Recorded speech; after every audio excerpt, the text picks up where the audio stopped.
अब हमने करना है सॉल्युबिलिटी ऑफ NH3। NH3 की सॉल्युबिलिटी जो है वो वाटर में होती है। NH3 के ऊपर लोन पेयर ऑफ इलेक्ट्रॉन होता है, ठीक है। और NH3 का बेसिक करेक्टर जो है वो लोन पेयर के कारण होता है। तो सॉल्युबिलिटी देखनी है, सबसे पहले सॉल्युबिलिटी है जो है वो सॉल्युबिलिटी क्यों होती है। तो solubility in water due to the hydrogen bonding. NH3 जो वाटर में सॉल्युबल होता है वो क्यों सॉल्युबल होता है, क्योंकि वो वाटर के साथ हाइड्रोजन बॉन्डिंग कर लेता है। वाटर का हाइड्रोजन होगा और नाइट्रोजन का NH3 का नाइट्रोजन होगा, ठीक है।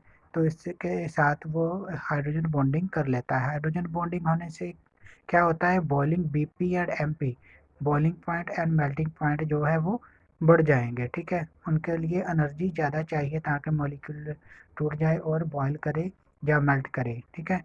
So strong intermolecular hydrogen bonding is present here. Basic character क्यों है, बेसिक करेक्टर का रीज़न है कि लोन पेयर ऑफ इलेक्ट्रॉन, जहाँ lone pair of electron present है तो जिस मॉलिक्यूल के साथ रिएक्ट करेगा उसके पास जहाँ तो एम्प्टी डी हो, जहाँ तो एम्प्टी डी ऑर्बिटल हो, ठीक है।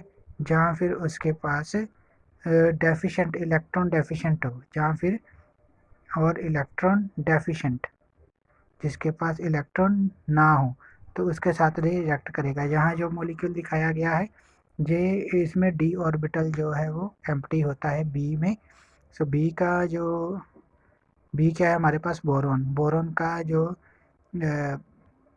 एम्प्टी होता है इसका डी ऑर्बिटल। तो इसमें इलेक्ट्रॉन जो नाइट्रोजन के ऊपर लोन पेयर ऑफ इलेक्ट्रॉन है इसके साथ रिएक्शन करके हमारे पास क्या बनाते हैं, ये इस तरीके का एक अडक्ट बना देते हैं। अडक्ट मतलब कि इस तरीके का एक बना देते हैं। देखो ये एरो का मतलब है यहाँ कोऑर्डिनेट बॉन्ड। कोऑर्डिनेट बॉन्ड मतलब कि बॉन्ड बनाने के लिए दोनों के दोनों इलेक्ट्रॉन जो है वो नाइट्रोजन ने दिए हैं।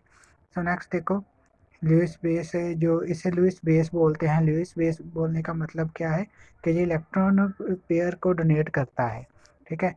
सो नेक्स्ट है हमारे पास reaction with reactivity with oxygen. Oxygen के साथ मिलके नाइट्रोजन, सबसे पहले नाइट्रोजन की बात करते हैं, we are doing the family 15 nitrogen family, ठीक है। तो नाइट्रोजन ऑक्सीजन के साथ एक्ट करके N2O बनाती है, यहाँ NO बनाएगी, ठीक है।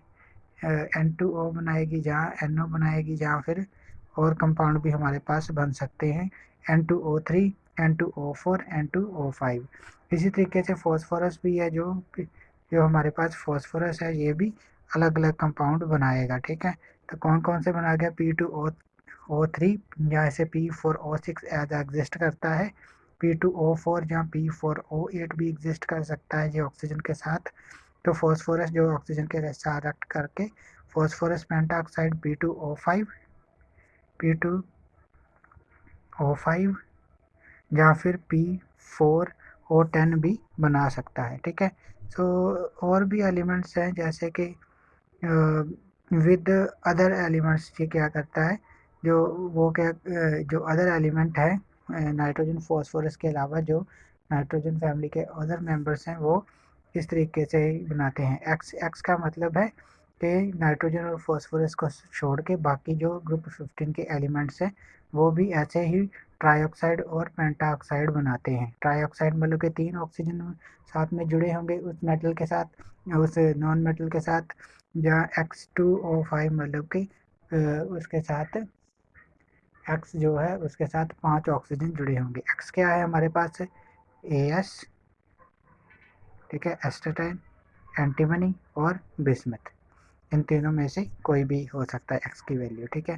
तो टॉप टू बॉटम में जो एसिडिक करेक्टर डिक्रीज करता है किसका, जो इसके ऑक्साइड्स हैं, ऑक्साइड्स का टॉप टू बॉटम जो है वो एसिडिक करेक्टर डिक्रीज करता है, ठीक है। तो साइज में इंक्रीज होगा तो ये डिक्रीज करेगा, अगर साइज इंक्रीज करेगा तो डिक्रीज करेगा। ग्रुप 15 के मेंबर की top to bottom size increase कर रहा है इसलिए एसिडिक स्ट्रेंथ डिक्रीज करेगी, क्योंकि हाइड्रोजन क्योंकि बॉन्ड जो वीक होते जाते हैं ऑक्सीजन को रिमूव करना इजी होगा, ठीक है स्टूडेंट्स। सो नेक्स्ट है हमारे पास कौन से सबसे ज़्यादा जो है वो उसकी ऑर्डर क्या है, उसका ऑर्डर देखो, डिक्रीजिंग एसिडिक स्ट्रेंथ। क्यों एसिडिक स्ट्रेंथ डिक्रीज हो रहा है, देखो सबसे कम है, सबसे ज़्यादा है N2O5 एसिडिक, ठीक है। सबसे कम है B2O3 एसिडिक, जो है एसिडिक ऑक्साइड्स जो है सबसे कम एसिडिक होगा, ठीक है। तो ये ऑर्डर है जो वो डिक्रीज कर रहा है।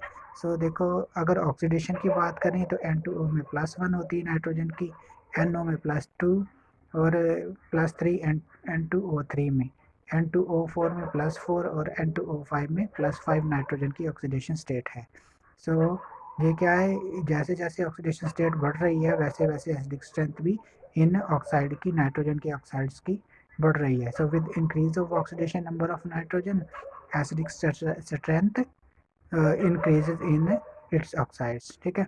सो मेटल के साथ कैसे रिएक्ट करता है, लिथियम जब लिथियम नाइट्रोजन के साथ रिएक्ट करेगा तो लिथियम नाइट्राइड Li3N1 आएगा, ठीक है। सो इसे बोलते हैं नाइट्राइड्स, लिथियम के साथ रिएक्ट करेगा। तो मैग्नीशियम के साथ रिएक्ट करेगा तो मैग्नीशियम नाइट्राइड बनाएगा। तो बिस्मथ के साथ रिएक्ट करेगा तो बिस्मथ फॉस्फोरस, जो बिस्मथ भी है फॉस्फोरस, ये भी रिएक्ट कर सकते हैं मैग्नीशियम के साथ, ठीक है। सो मैग्नीशियम फॉस्फाइड बनाएगा, ठीक है, जब फॉस्फोरस रिएक्ट करेगा मैग्नीशियम के साथ। तो इस तरीके से जो अलग अलग नाइट्रोजन फैमिली के मेंबर हैं वो लिथियम मैग्नीशियम जो है वैसे मेटल के साथ रिएक्ट करके नाइट्राइड बनाते हैं। अगर नाइट्रोजन के साथ रिएक्ट करेंगे, अगर फॉस्फोरस के साथ रिएक्ट करेंगे मैग्नीशियम या मैग्नीशियम या फॉस्फोरस, तो फॉस्फाइड या बिस्माइड बनाएंगे, ठीक है। So reaction with the halogen, halogen मतलब कौन से हैं, फ्लोरीन, क्लोरीन, ब्रोमीन और आयोडीन। सो किस तरीके के हमारे पास बनते हैं, नाइट्रोजन NF3 एग्जिस्ट करती है, ठीक है। फॉस्फोरस जो है PCl3 एग्जिस्ट कर सकता है। सो NCl3 भी जो है वो नाइट्रोजन के साथ हैलोजन लग के ऐसे ट्राई हलाइड बना सकते हैं। ट्राई हलाइड मतलब कि 3 हैलोजन लगे होंगे नाइट्रोजन के साथ। SbF5 भी जो हमारे पास नॉन कंपाउंड है, और जितने भी होंगे ये इनका अगर 3 लगे होंगे हैलोजन तो इस तरीके की जो स्ट्रक्चर होगी हमारे पास, ओके। सो बेसिक करेक्टर के ऊपर अगर ध्यान करें तो basic character of Ni3 is largest as compared to the NBr, NCr and NF trihalides of the nitrogen, ये सभी नाइट्रोजन के ट्राईहलाइड्स हैं। So with the increase of electron activity, जैसे जैसे इलेक्ट्रॉन एक्टिविटी बढ़ रही है बेसिक करेक्टर वैसे ही डिक्रीज करेगा। ये आपने याद रखना है कि जैसे जैसे इलेक्ट्रॉन एक्टिविटी बढ़ेगी जो नाइट्रोजन के साथ लगा है इलेक्ट्रॉन एक्टिव एटम, सो देखो, तो इसमें NF3 में जो फ्लोरीन लगा है, फ्लोरीन की इलेक्ट्रॉन एक्टिविटी Ni3, देखो इस कंपाउंड में आयोडीन लगा है। तो इंक्रीज ऑफ इलेक्ट्रॉन एक्टिविटी जैसे बढ़ेगी तो बेसिक करेक्टर वो है डिक्रीज होगा। Okay students, so thank you very much.